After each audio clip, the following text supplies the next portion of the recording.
You'd be surprised the folk has seen things and afraid to tell anybody about it. Former Nashville, Tennessee Councilman George Darden has never seen a UFO, but he thought he knew a good deal when he saw one. He was wrong.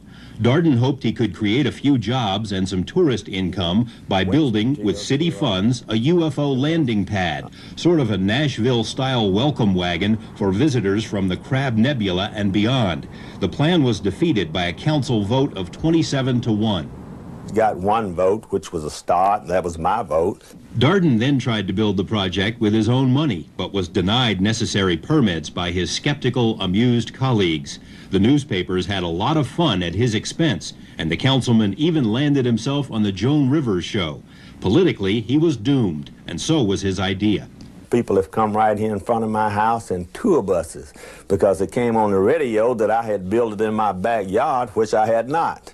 Darden says he never thought aliens would actually land in Nashville. He merely thought UFOs were a good gimmick. What he didn't know is that the seeds of his demise had been planted decades before by intelligence agencies who secretly plotted to make certain that the media and the public would never take UFOs too seriously, and that anyone who did take UFOs seriously would be subjected to ridicule and laughter. And all the way through, you can trace a deliberate pattern of disinformation, deception, the laughter curtain, the ridicule, the debunking, the UFO bashers that come out, there's still a few of them around, and say that anybody involved with UFOs is a crackpot. And I fault the media for that. They've never, ever taken the time to look at the reality of it, to look at the evidence and talk to the people who have first-hand knowledge. They go out and they'll talk to some poor yo-yo who's wearing a beanie with a couple of antennas up there, who said, I've been aboard this ship and I went to Venus and I had a love affair with... Well, the media focuses in on that guy, but they won't focus in on a scientist or a retired military or a police officer who can tell them firsthand what I've seen and what's happened and what I know. August 1950, Missoula, Montana. A photographer captured movie footage of two silvery disc-shaped objects. The Air Force said it didn't know what the objects were, but that it was possible the craft were Air Force jets. 3 years later, a panel of CIA scientists dropped the word possible from the file and declared that the objects were jets, contrary to other evidence. Tremonton, Utah, July 1952. A Navy photographer filmed the formation of flying objects, which he later described as disc-shaped craft. The Air Force and Navy extensively analyzed the film, decided it didn't show planes, balloons, or birds, but didn't say what the objects were. The following year, the same panel of CIA scientists decided, after just a few hours, that the film showed seagulls. Wisconsin, 1952. A formation of UFOs is confirmed on radar. Bermuda, 1954. Again, radar captures images of craft described as UFOs. In the late 40s and early 50s, it became abundantly clear to governments around the world that something unusual really was flying around, something that was seemingly beyond any known technology. Rather than admit their ignorance and confront the issue head-on, governments did then what they tend to do today. They lied. I think, in a nutshell, that the government painted itself into a corner about UFOs for very legitimate reasons 45 years ago. And I think the paint's still wet. They didn't know what to do about it. Flying saucers. Lonnie James spent 26 years in the Air Force, mostly as a radar operator, and says he and others tracked UFOs on numerous occasions in New Mexico, Texas, and North Dakota. Higher-ups would routinely issue lame excuses. We picked up an aircraft, or a blip, I should say, on the radar scope that was acting very strangely, making 90-degree turns on the scope.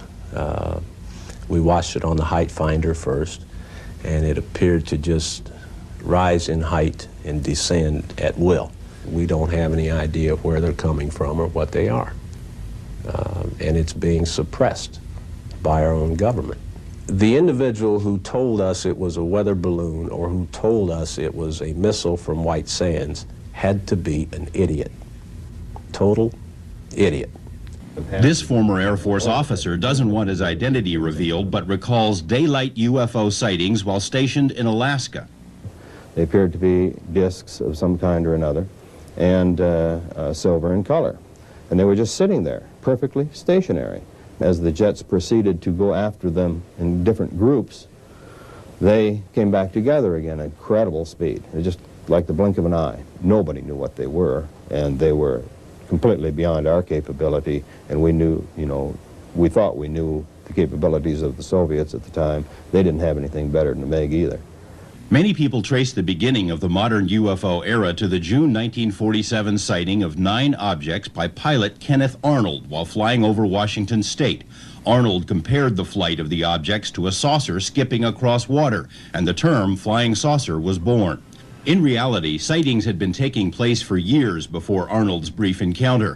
During the final months of World War II, air crews on both sides of the war frequently encountered strange, almost playful balls of light, which came to be known as Foo Fighters. We thought they might be Nazi secret weapons. The Germans and Japanese thought they were ours. After the war, thousands of so-called ghost rockets were reported over Europe, especially Scandinavia. We suspected they might be Russian weapons. The Russians thought they were ours. UFOs burst onto the American scene in 1947. Kenneth Arnold's was one of nearly 900 sightings that summer. In early 1948, a military pilot, Captain Thomas Mantell, chased a UFO over Kentucky. Mantell radioed back that the object was metallic, of tremendous size. A few minutes later, his plane crashed, and Mantell was dead. The official explanation was that he was chasing the planet Venus and blacked out for lack of oxygen. A metallic Venus didn't wash with many people. Former U.S. Senator and Air Force General Howard Cannon served with Captain Mantell. He went to altitude and he kept trying to go, trying to follow it. He reported in, did report in what he was seeing on the radio, and eventually he just spun out and went in. On the surface, all was calm, but behind the scenes, military officials were greatly concerned. They worried that these unidentified objects might be advanced weapons from an enemy nation, so secret studies were begun. A joint Army-FBI study concluded that the objects were real, not imaginary, that they appeared to be metallic, disc-shaped, manufactured craft capable of great speeds and evasive maneuvers. The existence of this study was kept secret until 1976, 29 years later. The Air Force began its own study centered at Wright-Patterson Air Base in Ohio and dubbed Project Sign. In August of 1948, a top-secret evaluation was written based on an analysis of 200 early cases. The Project Sign report concluded, astonishingly, that UFOs were almost certainly interplanetary craft. But when the document was forwarded to Chief of Staff Hoyt Vandenberg, the general disagreed with the conclusion and ordered all copies of the report destroyed. Vandenberg later confided that such a conclusion would have, quote, caused a stampede, meaning widespread panic. Air Force staffers got the message. Any conclusion that UFOs were from somewhere else was unacceptable. They rewrote their report, reached no conclusion, and that report was accepted. Despite the inconclusive bottom line, this report was also kept secret until 1985. That was the last gasp for objective UFO studies. Project Sign was renamed Project Grudge. According to a later congressional report, the primary job of Grudge was to explain all UFO sightings. Even with this mandate, Grudge staffers still found they could not explain 23% of UFO incidents. Their final report chalked up these unknown sightings to, quote, psychological explanations, the first official declaration that people who see flying saucers are crazy. The government has been aware since the late 40s at least that we are dealing with, in many cases, solid vehicles, not from this earth, that they are powered by extremely advanced propulsion systems, and that in some cases occupants have been seen. The Air Force went to great lengths to convince the public there was nothing to worry about. When tens of thousands of people from the Dakotas to Mexico witnessed a formation of bright UFOs, the Pentagon dismissed it as a misidentification of the constellation Orion, even though at the time Orion could only have been seen from the other side of the Earth. When witnesses reported the apparent landing of a UFO at White Sands, New Mexico, the Air Force determined that what had been seen was the planet Venus, to which one scoffer replied, "What an historic occasion, the night Venus landed on the gypsum flats of New Mexico." The joke making the rounds in those days was that for every 200 UFOs sighted, the Air Force could explain away 210.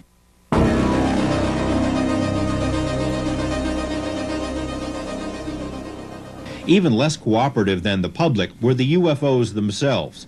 Once again, they seemed determined to refute all suggestions that they didn't exist. In 1952, the U.S. was hit by a massive wave of UFO sightings, more than 1,500 separate incidents in all, and many more occurred that weren't reported. Those who question why UFOs haven't landed in Washington, D.C. may be interested in what may rank as the most dramatic UFO incident of all. In July 1952, the nation's capital was buzzed by at least 6 UFOs on 2 consecutive weekends. The objects were picked up on numerous civilian and military radars. Fighters were scrambled but were unable to get near the elusive lights. Photos were taken of the objects. Confidential reports hinted the objects may have been from other planets, but the public explanation was the sightings were merely the result of a temperature inversion, a thin excuse which didn't convince many people, especially the Pentagon's own radar operators. Even more embarrassing for the Air Force, the D.C. incidents occurred at the same time as a major Pentagon news conference called in order to formally dismiss UFOs. We've been able to explain them as hoaxes, as erroneously identified friendly aircraft, as meteorological or electronic phenomena, or as light aberrations. With its public credibility on the wane, the Air Force launched yet another so-called study, Project Blue Book, which was soon inundated with new sighting reports. The first head of Blue Book, Captain Edward Rappelt, somewhat naively attempted to conduct an authentic study, but quickly surmised that his superiors didn't really welcome such an effort. In disgust, he quit, then wrote a book, which told the world that a cover-up was in the works, that UFOs were real, and that they may be extraterrestrial craft. Blue Book stumbled on. From the Air Force point of view and the government point of view, it was primarily a public relations exercise. To the Air Force in those days, UFO reports were just an annoyance. They were, and I asked Hector Quintanilla, Major Quintanilla, who was in charge of Blue Book at the time, and he said, it's not our job to do research, it's the scientific community's job. And every time we go to the scientific community, they say there is nothing to UFOs. So who are we to say that the scientists are wrong?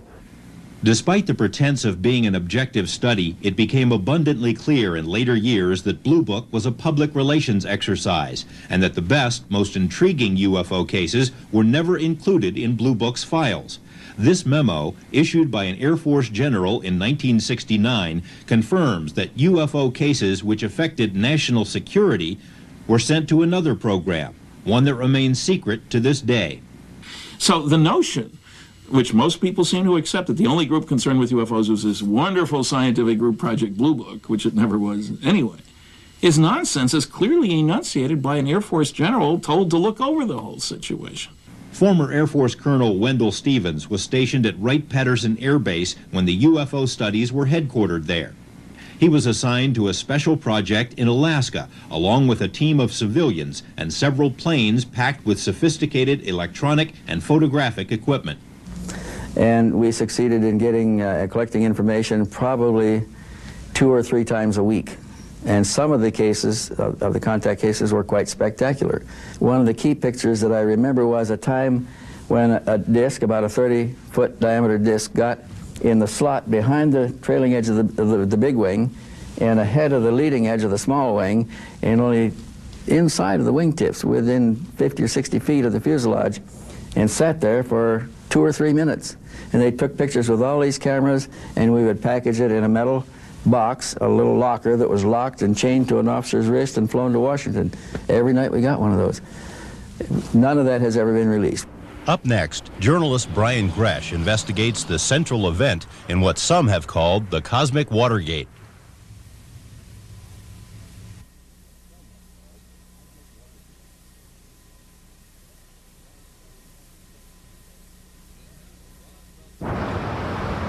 The town of Roswell, New Mexico isn't much different today than it was 45 years ago, when it became the unlikely setting for what may rank as the greatest cover-up in history. The old Army airfield has been closed for years, but back in the late 40s, it was home to the world's only atomic bomber wing, the 509th, a point of pride with the locals. Today, as then, much of New Mexico is a virtual military fiefdom. Kirtland Air Force Base in Albuquerque was and is the state's largest employer.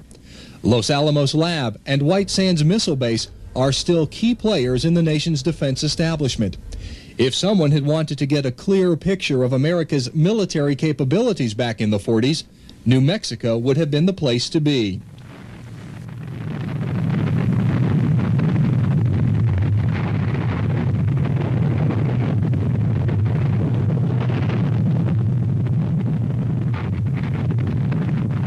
New Mexico in the late 40s and early 50s was not only a hotbed of military activity, but also of UFO sightings.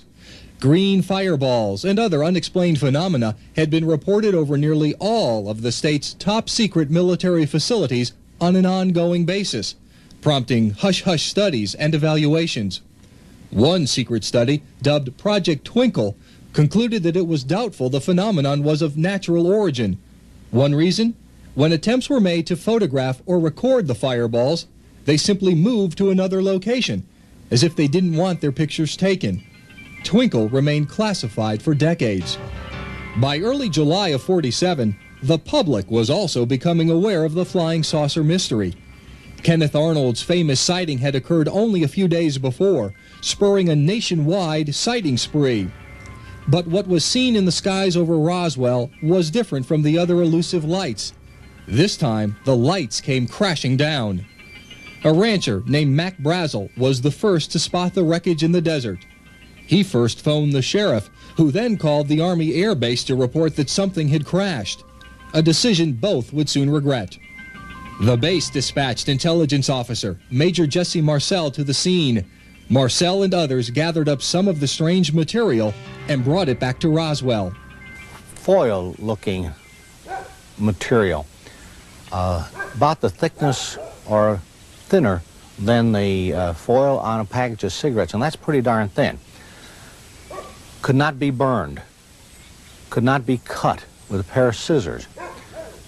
Put on the ground and a penknife taken and trying to drive it through wouldn't work. There was no way, it was indestructible for all practical purposes. Lieutenant Walter Hott was the public affairs officer for Roswell at the time the strange metal was found. He recalls being ordered by base commander Colonel William Blanchard to issue a shocking press release. He called and said words to this effect: "We've got pieces of what we think is a flying saucer." The release was picked up by newspapers all over the world, and queries about the flying saucer came pouring in. The first phone call I got after that got on the wires and the like was from London, England, fellow calling some newspaper, and I don't remember which one it was. "If this is something from outer space, how did Major Marcel know how to fly it?" I said, well, he didn't actually get in it and fly it. He just put the pieces in an airplane and flew the airplane. But within hours after the initial press release, higher-ups within the Army ordered a news story to be issued. The wreckage wasn't from a flying saucer after all, but rather was part of a weather balloon. A news conference was staged, at which pieces of a shredded weather balloon were put on display. But Major Marcel admitted in later years that the material shown to the reporters wasn't what he brought back from the Brazel Ranch. Marcel said the metal had been spread out over 3/4 of a mile at the ranch. Far too much material for a weather balloon. And, he said, some of the pieces contained strange, inscrutable symbols, as if written in an alien language. He reiterated that over and over, that what he had seen was not, I'll have to quote here, not of this earth. He was very, very adamant about it. What Hott didn't know back then was that a second wreckage site, 120 miles from the Brazel Ranch, had also been found, and on the same day. Numerous witnesses, including an archaeology team, say they saw a large crashed disc and the bodies of at least 4 alien creatures. Like the Brazel site, this second location was sealed off by the military, and witnesses were told to keep their mouths shut. So when you get such a consistency of input from respectable people, people whose testimony you'd like on your side in a court of law, ask any attorney, you're stuck. What are you going to do from there? These people are telling the truth. It's not one person, it's not 10 people, it's over 100 people. As Friedman reveals in his book, Crash at Corona, dozens of former military personnel have surfaced over the years who say they saw, handled, or transported either the wreckage, the alien bodies, or both. Bob Shirky, the former assistant operations officer at Roswell Field, is one of them. Colonel Blanchard had called down and said, set up a plane to go to Fort Worth. He said, I want a B-29. And then Colonel Blanchard showed up in a couple of cars, and the people come hurrying into the building, and he stepped in, Colonel Blanchard stepped into this doorway into the operations office to get out of the hallway. And that's when I said, Colonel Blanchard, you're blocking my view, you know. And I peeked over his shoulder as a couple people went by carrying the various pieces of metal. And one of them pretty good size, about 2 by 4. Shirky says he knew other people who had knowledge of the wreckage or bodies, including a nurse at the base hospital who claimed to have seen horrid alien carcasses. Shirky has also remained friends with Glenn Dennis, the town mortician. He said to me, did you see the sketches in the paper of the humanoids or the bodies? And I said, yes. He says, well, I can tell you that's what they look like. He says, our funeral parlor supplied the caskets for the Air Force to use because we had the contract. And they came in and took all the baby-sized or youth-sized caskets we had. When this crash saucer event took place, the military told him, if you ever talk about what you saw, we will kill you and we will kill your family.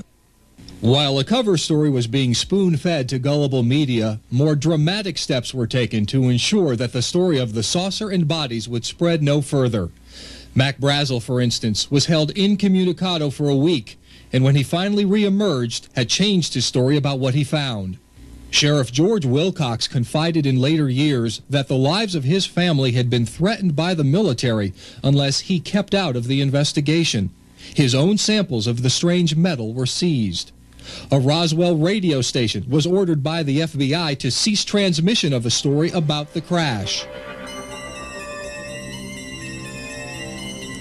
But the most effective subterfuge involved the transport of the alleged alien flotsam.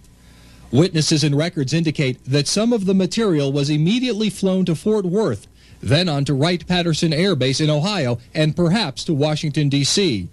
The official Army story is that once the weather balloon mix-up was discovered, plans for transporting the material were canceled altogether, a statement that is demonstrably false.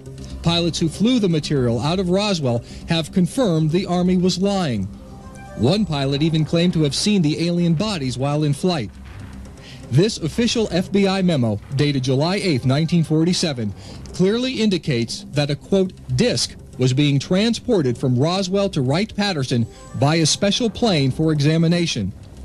Wendell Stevens was at Wright-Patterson back then and remembers far more furor than should have been generated by a weather balloon. My immediate superior, who was Colonel Albert Boyd at the time, later became 3-star General Albert Boyd and a commander of the Edwards Air Force Base Flight Test Center. He was my immediate superior, and he was one of the officers that flew General Twining out to Kirtland Air Force Base on the night of the 3rd of July. More than 200 witnesses in all have now come forward with bits and pieces of information about the New Mexico events, much of it first-hand information. Yet the official files of those agencies charged with investigating UFOs over the years contain virtually nothing about the case, not even files which might discredit it. There is more than enough evidence to suggest that something extraordinary happened in the New Mexican desert back in 1947, and that the military went to great lengths to hide the truth.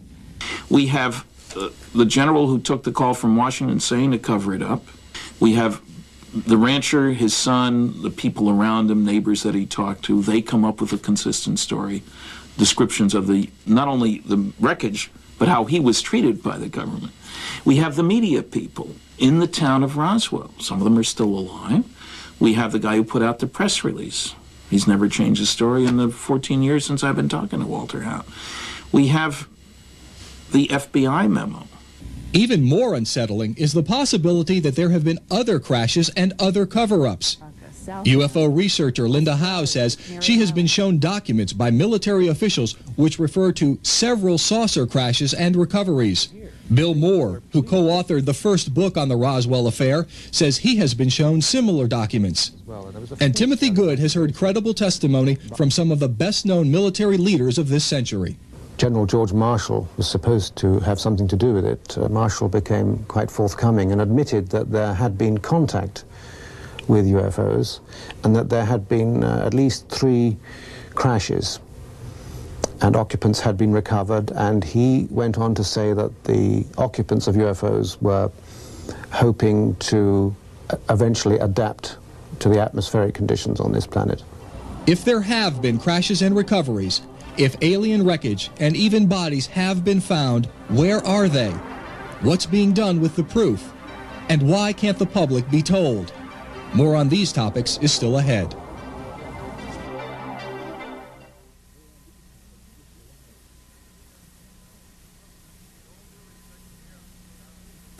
With all due respect to the Air Force, I believe that some of them will prove to be of interplanetary origin. Retired Marine Corps officer Donald Kehoe is widely regarded as the father of the UFO cover-up theory. In books, magazines, and broadcast appearances during the 50s and 60s, the bulldogish Kehoe became the single most painful dagger in the belly of the Air Force, a relentless crusader who relied on his own military sources to expose Pentagon lies about UFOs, and there were plenty. They are simply following orders to explain away all UFO sightings as quickly as possible when they become public and deny that UFOs really exist. The Air Force went to such extremes in trying to explain away UFOs that it lost credibility even with sympathetic media. In the mid-1960s, the U.S. was engulfed in an intensive 2-year UFO wave, during which hundreds of thousands of Americans claimed to have seen UFOs. Alan Hynek, Project Blue Book's designated explainer, inadvertently punctuated the mid-60s flap when he announced that UFO sightings by hundreds of Michigan residents were inspired by swamp gas, an excuse which was ridiculed nationally and which prompted calls for a congressional inquiry into UFOs. Under pressure, the Air Force agreed to sponsor what it called an independent scientific study of UFOs. Several universities declined the job, which eventually went to esteemed University of Colorado physicist Dr. Edward Condon. But any hopes for an objective study were dashed even before the project began. Condon himself stated in public that the government should get out of the UFO business and that UFO writers should be horsewhipped. His project coordinator caused his own stir when one of his memos was leaked, stating that the staff would consist of non-believers and that the, quote, trick would be to make the study appear objective. Several staff members resigned, complaining that the results were rigged. Nevertheless, the Condon report predictably concluded that UFOs weren't worth studying, and the Air Force used the Condon report as a reason to cancel Blue Book altogether in 1969. None of the evidence that I have examined would indicate any proof at all that we are being visited by extraterrestrials. We have not been hiding anything. The investigations have been made public. The explanations of those where there is a clear explanation have been made public. Hynek, of course, would soon change his mind about Blue Book and about UFOs, and would become the most important figure in the history of American ufology. Jacques Vallée was his closest associate. The Scientific Advisory Board of the U.S. Air Force had many opportunities to review the UFO files. They knew that people like Dr. Hynek and I and many other scientists were of the opinion that this should be studied, and they could have done something. And if they had given an opinion to the Secretary of the Air Force that this should be studied, it would have been studied. Instead, everything was swept under the rug. The Air Force contention that UFOs were not a threat to national security was contradicted over and over by the military's own files. A secret order issued in 1960 to all Air Force commanders stated flat out that the Pentagon considers UFOs to be, quote, serious business, and no wonder. UFOs had been seen most often over sensitive nuclear and military installations, including Oak Ridge National Lab, Los Alamos, White Sands, Savannah River, and dozens of other defense installations. Anybody would recognize that if you have a base at which there are stored nuclear weapons, and a vehicle has penetrated your air cover and goes right down the runway, that has national security implications.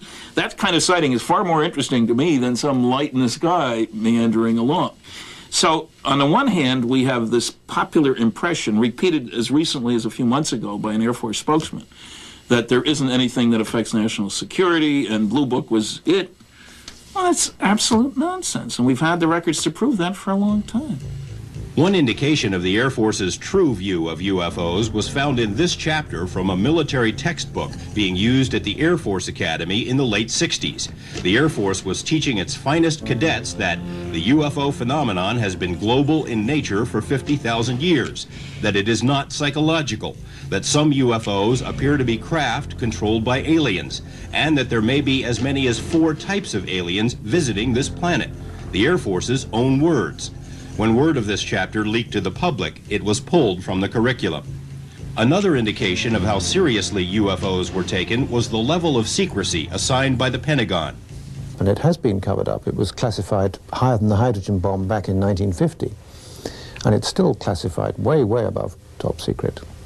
One source for this information was Wilbert Smith, one of Canada's leading scientists during the 1950s. In this formerly top-secret memo, written for Canada's Department of Transport, Smith revealed that he had had high-level meetings with American scientists concerning UFOs, that flying saucers were real, and that they were classified higher than the H-bomb in the U.S. Smith also indicated that material from crashed saucers had been recovered by the Americans. One of Smith's American contacts was the late Dr. Robert Sarbacher, one of the most respected scientists of this century and a contemporary of Einstein and Oppenheimer. In letters and personal interviews from the early 80s, Sarbacher conceded that he had told Wilbert Smith about recovered saucers and alien bodies, things which, quote, didn't originate on Earth. Sarbacher says he was invited to work on these materials, but never did. He also named several other scientists whom he said were definitely involved, said he'd received briefings on the topic while working at the Pentagon, and that the entire matter was the most classified subject in the U.S. government. Because of Sarbacher's scientific stature, many researchers consider his statements to be the most significant ever made on the UFO topic. The Canadian government wasn't the only one to learn about America's saucer secrets. Former NATO staffer Robert Dean says he read a top-secret briefing document prepared for American allies. The conclusion of the study was that if there was a program or a hostile purpose here, it would have all been over. They could fly rings around us. They made fools of us in the air. They played games with us on the ground. Case after case after case. There is a collaboration on above top secret information on this subject between, say, the United States, Great Britain to a certain extent, Canada, Australia, but this is to a limited extent. I don't think the United States has revealed everything it knows to other governments. I'm convinced of that. Many governments haven't the faintest idea what's going on. They have no need to know, and they haven't been filled in. Why would world governments maintain two attitudes about UFOs? A great concern in private, but ridicule and debunking in public. The answer can be traced to the early 50s. What is the flying saucer? What do people see and sometimes photograph? What's behind the daily reports of aerial phenomena in the nation's press? I think it was from outer space, but friendly. The great UFO wave of 1952 had attracted the attention of the CIA, which was concerned that a foreign power might be able to exploit America's saucer craze. So a panel of scientists was convened to consider UFOs, the so-called Robertson panel. Members spent a total of 12 hours over 3 days reviewing the UFO evidence and concluded there was nothing to worry about. UFOs were not a threat to national security. However, the continued reporting of UFOs could be a threat, the panel said, and it recommended an official policy of debunking so that flying saucers would be stripped of their aura of mystery. The Robertson panel also recommended that UFO groups and researchers should be monitored. Armed with these recommendations, the CIA and military intelligence agencies swung into action with a plan that is still being carried out. Ridicule those who see UFOs, spy on people who research UFOs, confuse the public with disinformation. For example, plans were drafted to enlist the aid of Walt Disney in belittling the UFO mystery. Popular TV host Arthur Godfrey was also to be recruited. CIA staffers so thoroughly infiltrated the leading UFO organizations of the day that most of them collapsed from within. Attempts were made in the U.S. and other countries to build terrestrial flying saucers, which, if any of them had really worked, would have further confused the public. You know, there are lots of games being played behind the phenomenon itself. In other words, there is a real phenomenon, but there may be, and here we're talking about the third level, the sociological level. If you could make people expect aliens, you could manipulate public opinion. High-profile people who take an interest in UFOs, people like former Nashville Councilman George Darden, end up as targets of scorn and laughter. Others, like Linda Howe and Bill Moore, find themselves the targets of government surveillance. The FBI, for instance, has been unwilling to let Moore see the dossier it's compiled on his UFO activities, and some have been warned. I have been warned by some people that they're paying close attention to you, Stan, and I try to be careful what I do and what I say. And a lot of people have spilled the beans, but they have been either popularly discredited, so the story doesn't travel. Some have been incarcerated in one way or another, some in mental institutions. Nobody else believes that this is going on. They can tell their neighbors, and the neighbors laugh at them, but it is going on, and it works. And there's only a few that jump the fence, and those few are discredited, and the word doesn't travel too far. Concerning UFOs, Clifford Stone had a spotless military record until the summer of 1986, when his Army commanders found out he was writing a book about UFOs. From that point on, Stone says, his life became a living nightmare. If you have an interest in UFOs and you're writing Freedom of Information Act request and writing various senators, then there has to be something wrong with you. So they set me up for a mental health evaluation. Upon my return from seeing the legal advisor, they had already moved everything out of my office. I had been relieved of duty. They set up an office for me down in the basement. I was not to have any contact with any of the other cadre. As a matter of fact, the other cadre were scared that if they were seen talking to me, that they would be in trouble. They were talking court-martial. Stone says he developed several high-level military sources who convinced him the cover-up is real. My executive officer, who started all this, called me in. He told me, he says, what difference does it make to you if we have 50 captured saucers? My response to him was, and I remember this to this day, sir, you have the luxury of not knowing the truth. Unfortunately, I do not share that same luxury. People with far more clout than Cliff Stone have also been thwarted in their efforts to find out what the military knows about UFOs. During his campaign for president, Jimmy Carter vowed to open all UFO files if he were elected. News articles hinted that Carter was preparing to make an unsettling announcement about UFOs, but it never happened, and to this day, he declines to say why. Senator Barry Goldwater, a former Air Force general who also served as chairman of the Senate Intelligence Committee, would presumably have the power and the clearance to see anything in the military's arsenal. But when Goldwater asked to see the so-called Blue Room, where UFO material is supposedly stored, during a visit to Wright-Patterson Air Base in Ohio, he was told by General Curtis LeMay that it was none of his business and he should never ask again. Former Nevada Senator Howard Cannon is one of Goldwater's closest friends and says he and Goldwater discussed UFOs and the Blue Room several times. What Barry wanted to do is get in and find out what did they have. What could they say when he say he was turned down? I'm sure that had I gone to them and said, I'd like to go in there, what's the useful purpose? You know, we couldn't come out and talk about that sort of thing and say, well, here's what we saw. First place, somebody would say we're lying, and it would serve no useful purpose, I think. Cannon, who also was an Air Force general, thinks Congress would have been told if crashed saucers had ever been recovered, but concedes that such secrets could be kept from Congress and the public. Well, they've kept some pretty good secrets over a period of time, and so I'd have to say that I'd have to believe that secrets like that could be kept. Getting copies of government UFO documents can also be a daunting task in spite of the Freedom of Information Act. Simply put, if the government doesn't want you to see a file, you won't. There's no question that agencies of the United States government have been withholding on a regular, clear-cut basis data about flying saucers, among them the CIA and the National Security Agency.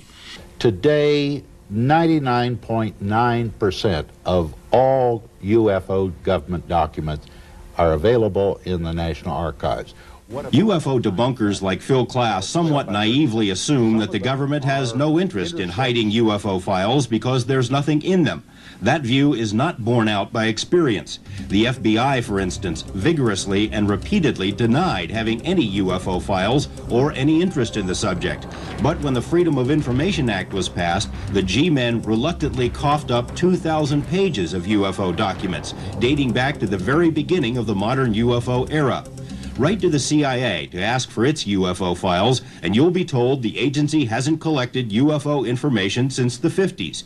Yet official documents from the 70s and beyond refer to CIA UFO experts, CIA UFO studies, and the CIA monitoring the UFO situation. Military officials have also been caught telling UFO lies. Both the Air Force and the RAND Corporation denied any knowledge of a secret UFO study commissioned by the Pentagon. Yet, here it is. The RAND study acknowledged the reality of UFOs and said that a solution to the UFO mystery was a matter of the highest urgency. The National Security Agency, the CIA, Defense Intelligence Agency, FBI, many other agencies are withholding thousands of pages of documents on UFOs in the interest of national security. They admit that.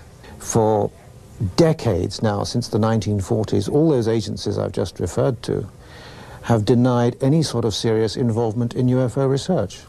So they've been lying to us about that. In addition to lying about the existence of UFO documents, government agencies routinely censor those UFO files which they are forced to release. The trouble is, as you start to go through this document, you rather quickly find that a lot of it isn't really there. And I won't stop because you'll see how many pages are really full of good information. Trying to get files declassified can be all but impossible. Appeals to the FBI, for example, can drag on for 3 to 4 years. The Department of Energy says it could take up to 7 years to obtain some of its sensitive UFO-related material. The National Archives has a backlog of 325 million documents awaiting declassification. Agencies are able to hide behind this logjam, using it as an excuse to withhold or stall the release of UFO information.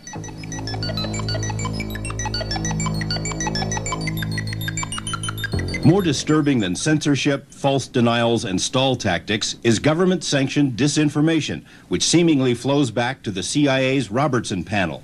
A recommendation that UFOs be demystified inspired intelligence agencies to muddy the flying saucer waters. Today, there are even officially published rules for how deception programs should be carried out in order to provide cover stories for secret military projects. Disinformation is a diversion away from the truth. Our method of protecting information is essentially to dilute it with so much garbage that it is extremely difficult for an outsider without access to know what's good and what isn't. Bill Moore should know all about disinformation efforts. He admits that he was part of one in the 1980s, working hand in hand with Air Force intelligence in a scheme to discredit a UFO researcher, a man who subsequently suffered a mental breakdown. Moore defends his motives. My involvement was only with the motive of learning how the process worked, who was involved with it, and ultimately, if I could, what was behind it. Why is the government doing this kind of thing? I never did quite learn why, but I did learn who, and I learned a great deal about how. Moore is also at the center of what many consider to be the ultimate UFO deception, the MJ-12 affair. A copy of the so-called MJ-12 document was sent anonymously to Bill Moore's associate. It purports to be a briefing paper prepared for President Eisenhower, explaining that crashed saucers and alien bodies have been recovered and that a secret organization of a dozen scientists and officials had been appointed to study and control all UFO material, MJ-12. Most UFO researchers consider the MJ-12 document to be a fake. The Air Force has finally issued a formal statement saying the document is not genuine. However, the details inside the paper aren't so easily dismissed. More than 30 different pieces of information, little details, that we didn't know before we got the documents, which were received in December 1984. But it turned out to be true. And it really boggles the mind how somebody could have known those things. If they're real, then they speak for themselves. If they're not real, then they are an extremely elaborate and sophisticated hoax, which, in my opinion, can only have been created by someone inside the government, because there are things in those documents that weren't in the public domain at the time the documents came to us. Stan Friedman spent several months and thousands of dollars trying to verify the MJ-12 paper. He says he found nothing which would automatically discredit it and remains convinced that MJ-12, or something like it, is very real. But I'm convinced that there is such a group, and if there isn't, we've made a terrible mistake. Because presidents and intelligence agencies need a group like that. Jacques Vallée was one of the first writers to suggest that the government might be deeply involved in UFO disinformation. Today, he says, there is ample evidence that such programs continue. What intrigued me was that those people had linked to psychological warfare activities of the military, which opens the way to the speculation that perhaps the belief in UFOs can be manipulated as part of psychological warfare exercises.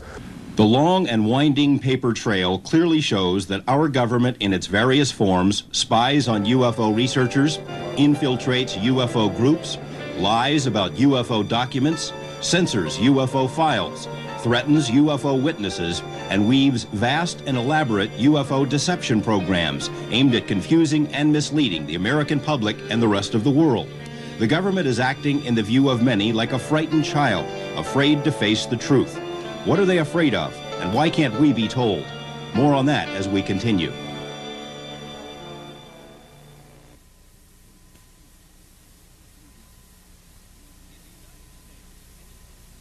In the United States, any person who comes into contact with extraterrestrial beings or material can be locked up for an indefinite period without so much as a hearing. Family members could also be incarcerated, and all property could be seized based on an obscure rule buried in NASA regulations. Ostensibly, the law was meant to allow for the quarantine of astronauts, but its verbiage could be applied to any American citizen. The law typifies NASA's touchiness concerning ETs and UFOs. The space agency simply doesn't want to talk about such subjects. In 1977, for example, President Jimmy Carter asked NASA to resume studying UFOs because there had been so many inquiries from the public. NASA politely but firmly said, no thanks. The now canceled SETI program, Search for Extraterrestrial Intelligence, was renamed by NASA in part because the space agency didn't want people to say it was looking for little green men, even though that's pretty much what it was doing.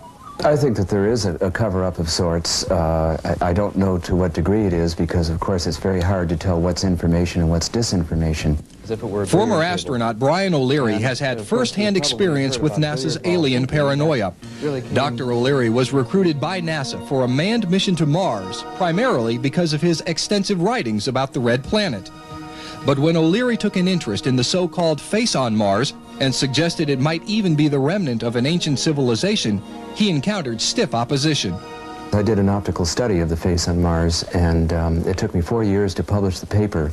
It was finally published in the Journal of the British Interplanetary Society. The first few attempts to publish it were turned down flat, And the reviewers made such comments as like, Dr. O'Leary shouldn't spend 1 microsecond of his time inquiring into something so ridiculous and so absurd. The mainstream scientists, when they start to look at these pictures, in fact, I know the person that first discovered them. His name is Toby Owen. He's a colleague of mine in planetary science, and he and some of the other people, when they started looking at the pictures, there was kind of a nervous laughter, almost like a teenager looking at pornography, saying, that looks like a face. But then when it comes time to go public, you have to be conservative, or else you might just blow your whole credibility. In 1993, NASA launched the ill-fated Mars Observer for the purpose of thoroughly photographing the Martian surface. Despite intense public interest in the face and surrounding features, NASA had to be dragged, kicking and screaming, into an agreement that the face region would be photographed. Even then, NASA said it may or may not release any such photos to the public, most likely because it didn't want to add fuel to the ET fire, a point made moot when the Mars Observer allegedly disappeared. Researcher Don Ecker is convinced that NASA has been taken over by the military. The fact that NASA over the last couple of years have been slowly but surely clearing out their civilian research personnel and have been bringing in retired military personnel. What this suggests is that NASA is going black. Journalist Ecker points to a 1991 mission of the Space Shuttle Discovery, STS-48, as an example of NASA's participation in a cover-up. This footage was taped from NASA's own satellite signals. It shows several anomalous objects floating in space near the shuttle, objects which NASA says were ice crystals, space debris, or both. But analysis by some of NASA's own consultants casts serious doubt on these excuses. At one point, the footage clearly shows an object make a radical shift in direction, in apparent response to a flash of light emanating from the shuttle.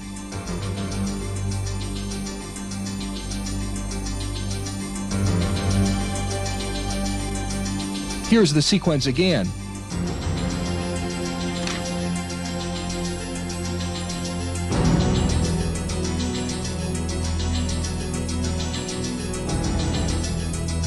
Notice two other objects streaking across space at incredible speeds. Self-propelled ice crystals, or are they something unexplainable? These objects, in fact, were not ice, were some type of manufactured vehicle, and they demonstrated a propulsion system that we presently on Earth either are not aware of, or if there are elements within the government that is aware of it, they're keeping it under wraps. To some, this sequence of events suggests a hostile interspace encounter between a U.S. space shuttle and UFOs. To others, it's another in a long string of inconsequential sightings of space junk. The question of whether American astronauts have seen UFOs was settled long ago, even though no astronauts, current or former, are willing to talk about the subject today. Of the original Mercury 7 astronauts, at least 3 reportedly saw anomalous objects.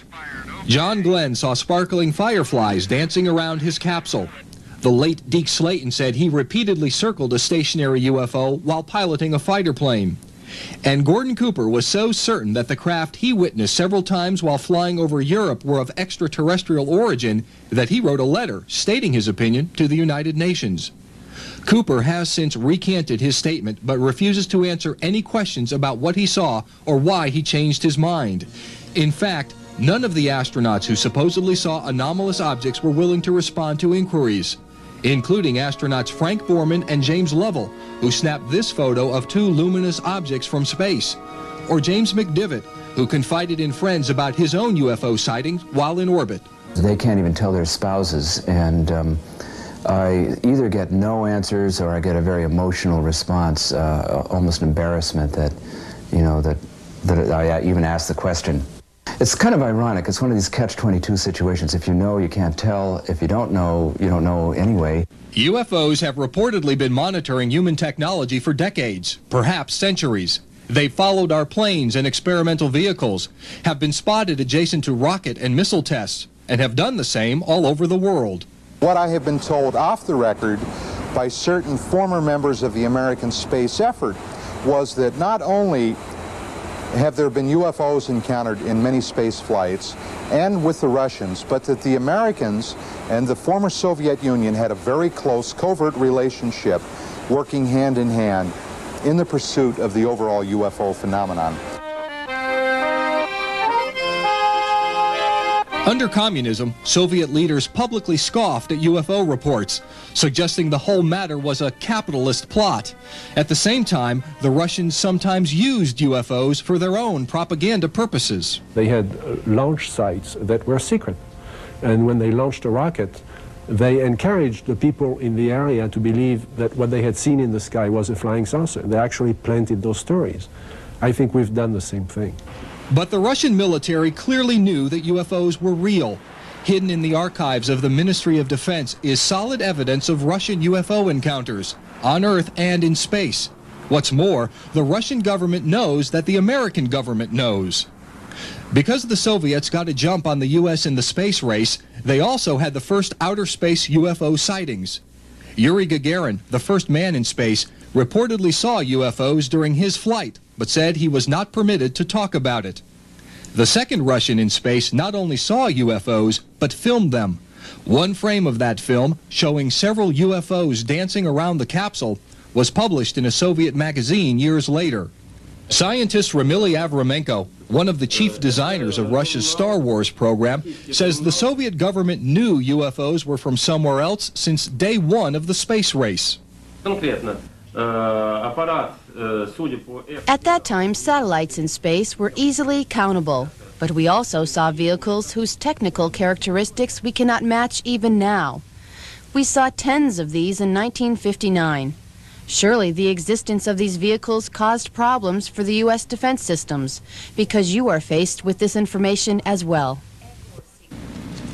These still classified Ministry of Defense documents, never before seen in public, reveal that Russian spies learned a great deal about UFO encounters involving American astronauts. The Russians are convinced there were several direct encounters with UFOs while American astronauts were on the moon, and that the Americans haven't returned to the moon because we were told to stay away. Several high-ranking military and scientific sources confirm that the Russians knew much about the ongoing UFO cover-up in America. Retired Army Colonel Boris Sokolov was in charge of the Soviets' secret UFO projects for 10 years and says he knew that the U.S. military had constructed 40 UFO listening posts as part of its UFO research. I think America could learn something. I mean, after we gave lessons to the Russians for 40 years about freedom and liberty and so on, and now they're publishing a lot of stuff. I doubted that they're publishing everything they have, but at least they are releasing a lot of material, and our military doesn't seem to have changed too much their attitude. The big question about the UFO cover-up remains. Why? Some final thoughts on that are just ahead.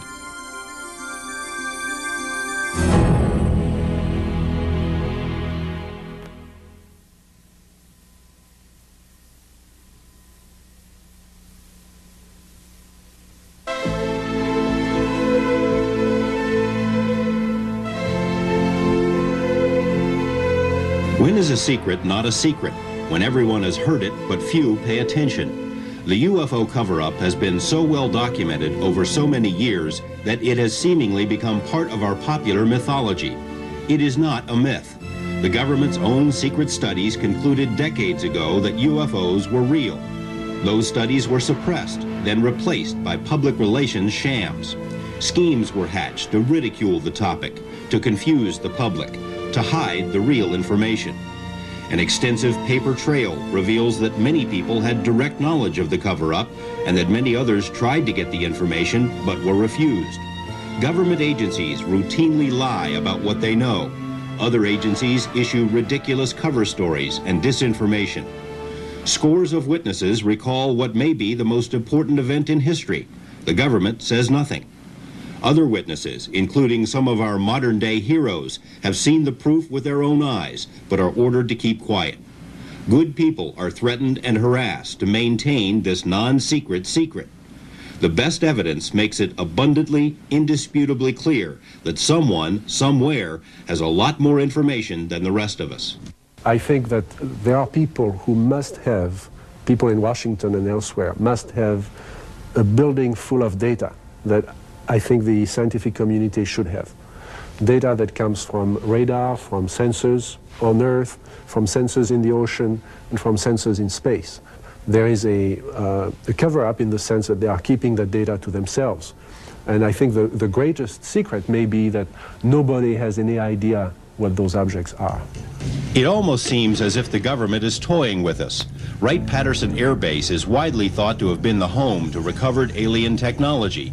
On the emblem for the base's aptly named Foreign Technology Division is this strange symbol. A joke on the public? George Adamski, the original contactee whose claims about visiting Venus have been largely discredited, was able to travel all over the world to deliver specious lectures with the help of a special high-level passport. Who gave it to him? President Ronald Reagan, who delivered 5 public speeches about a possible threat from outer space, held a special White House screening of the movie E.T. and afterward whispered in the ear of director Steven Spielberg. When the showing was over, Reagan got up, put his hand on Steve's shoulder, and said, "You know, fewer than 6 people in this room know the whole story." We can't say how many people, if any, know the full story, but certainly there have been many who know more than the rest of us, including some of the most trusted personalities of this century. Scientists like Hermann Oberth, the father of modern rocketry, who said that UFOs are from outer space and that contact had been established. Or his colleague, Werner von Braun, who hinted that closer contact with an alien intelligence was imminent. Or General Douglas MacArthur, who predicted that our next great war would be an interplanetary war.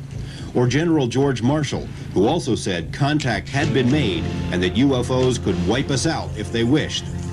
Or Admiral Roscoe Hillenkoetter, first director of the CIA, who joined a UFO group after leaving government and who said that the next step is up to the aliens. Or famed scientist Robert Sarbacher, who told colleagues he was invited to work on recovered alien material and that the matter is the most classified subject in the government. Or Adolf Hitler, Joseph Stalin, and Winston Churchill, each of whom ordered secret UFO studies in their respective nations. Or future President Gerald Ford, who called for congressional hearings so that Americans could learn the truth about UFOs. Or President Jimmy Carter, who saw his own UFO and who wanted to open all government UFO files, but didn't or couldn't. Or Senator Barry Goldwater, who was denied access to UFO information, but who later wrote that a plan was in the works to let the public know the full story. So what is this plan, and when do we get to see it? The solution to avoiding acculturation would be one of indoctrination. And my research has exposed a great deal of evidence, a total preponderance of evidence that clearly suggests that we've been on that path. The government has been supplying us with leaked information, if you will. There's substantial evidence of use of subliminal media. Exler is one of many UFO researchers who suspects that the public is being slowly programmed through advertising, TV shows, movies, and other media to accept the alien reality. If such a plan isn't in the works, perhaps there should be one. This 1960 study, prepared by the Brookings Institute for NASA, predicted that confirmed contact with a more advanced alien civilization would lead to the collapse and disintegration of human culture and institutions. In other words, total chaos. The study suggested that only a gradual indoctrination program could prevent this. Whether or not such a program was ever implemented, the effect has been the same. People seem ready. So you fear the unknown. If you know all about UFOs, the fact they're here, there's going to be no panic. That's the excuse they've used since the Orson Welles Mercury radio program in 1938. The people did panic. We are far more sophisticated than that. The public at large may be ready, but select groups may not. Some researchers are convinced that the cover-up persists because of its potential effects on religion. The first thing that would happen would be you'd have 40 million right-wing fundamentalist Christians climbing the walls, and then you'd have virtually every other opposition politician screaming in holy terror. You'd have absolute chaos. Others think the cover-up is maintained because of a military mindset among those who control the information. Under the guise of national security, many things were hidden And many things today are still being hidden because there is a fear among certain individuals and very covert people that it is not good for the national security of this country for the citizens to understand it. If alien technology has been recovered by the government, it could represent the ultimate weapons system, a system that no government would want to see in the hands of another. In the Nevada desert, for example, a top-secret, highly secure military base known as Area 51 is where witnesses and informed sources have repeatedly seen flying saucers, which they say are of alien origin. I saw 8 other ones, yeah. Former government scientist Bob Lazar says the discs are being studied so that their military potential can be exploited. The field that's generated will disable electronic equipment. It could absolutely be the ultimate weapon there is. I'm convinced that we do have recovered craft, and that the propulsion system associated with those craft is so sensitive that it is related to defense. And quite obviously, that has to be covered up. Tim Good agrees that national security is one reason why governments won't talk about recovered discs, and he agrees that such technology has likely been studied at Area 51. But he also sees other reasons for the government's reluctance. Well, I think now something like 3,500 pilots have reported sightings of UFOs now, military and civilian pilots. I've spoken to a number of pilots who've had near collisions with UFOs. If it were to be revealed that there have been quite a number of near collisions, and that in some cases aircraft have even disappeared, in above top secret, I've cited at least 2 instances where aircraft have disappeared shortly after UFOs have been seen in the vicinity or reported by the pilot. That's not the sort of information that governments want to let out to the public. I mean, people would be wary about flying anymore. Bob Dean thinks it would be difficult for the government to make a limited announcement because any official acknowledgement would open a floodgate of sources. We've got astronauts, top military people who are willing to tell us in an open forum what they've seen and what they've experienced, if they can be guaranteed that their careers and their families are not going to be in danger. And I said before that if that announcement were made, or something to that effect, that I would rather be in the liquor business than the real estate business. Author and researcher Bud Hopkins is convinced that so-called alien abductions are at the heart of the cover-up because they seemingly happen so often and there doesn't seem to be anything anyone can do to stop them. These people or creatures or whatever they are here and doing what they want to with a population, able to control their memories, float them out of their houses or their cars or whatever, do physical examinations, take samples and send them back, and there's nothing the government can do about it. Can you imagine any government leader standing up and admitting that publicly? It would be an absolute abdication of that sense of control that all politicians like to have. Nobody will do that. Stan Friedman maintains that people could handle the truth without widespread panic, but he also believes the effects would be profound. I mean, some of the things that would happen, I suppose, church attendance, mental hospital admissions would go up, stock market would go down. But I think the biggest thing that would happen, based on 600 college lectures, a lot of young people out there, is that there'd be an immediate push on the part of the younger generation, which was never alive when there wasn't a space program, interestingly enough, for a whole new view of ourselves. Instead of as Americans, Russians, Chinese, Cubans, Ghanaians, whatever, as Earthlings. Because obviously, from an alien viewpoint, we are all Earthlings. There's no government on this planet that wants that. Interestingly enough, NASA has already drafted a list of protocols to be followed in the event that contact with aliens is ever publicly confirmed. Even with a game plan to follow, any such announcement would be dicey business.